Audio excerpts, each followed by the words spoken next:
Hi, my name is Allie. I don't have a YouTube following or anything, but I wanted to give my thoughts on things that are going on here. Recently, there was an incident where a man was killed by a police officer and 3 others watched it happen. The officer kneeled on his neck as he said he couldn't breathe. Since the incident, there have been riots in different parts of the country, including my area. I know people who are afraid that they will be next. Not by police brutality, but the riots will come to their homes where they are supposed to be safe. People say things like white privilege, but I'm living proof that isn't a thing. In the past, there was such a thing, but racism is all across the globe against all races. I'm German and Honduran, so I'm white and Hispanic.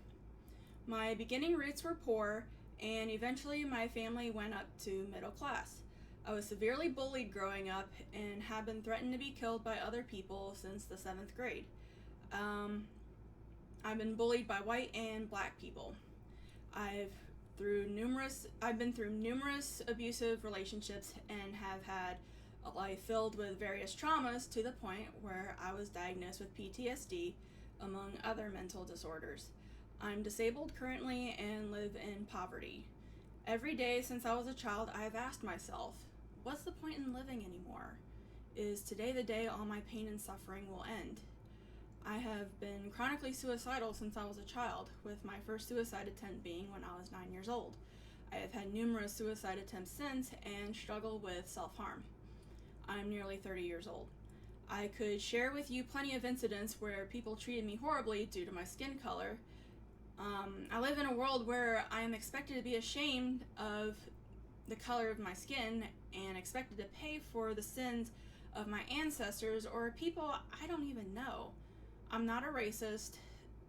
There was a time I hated all people, and through the grace of Jesus Christ, I love all people now, no matter their race, gender, sexuality, or what creed they call God or a political party. I've been called a racist and a homophobe before, which I am neither. There needs to be a change in this world. So how do we do it? Through love and kindness. Fight hatred with love and kindness. Hatred against hatred goes nowhere good. It leads only to destruction. Matthew 5:44 says, "But I say to you, love your enemies and pray for those who persecute you." What will these violent protests bring? More violence. If a child starts screaming and throwing a temper tantrum, does that mean that child will all of a sudden be heard more or get what they want? Perhaps with weak parents, but no. Instead, they get punished by their parents. Violence only brings more violence. You fight against violence with love. If you look at the protests Dr. Martin Luther King Jr. led, they were never violent. They never looted or burned businesses or cars. They stood out there peacefully, even when the police were violently hosing them down.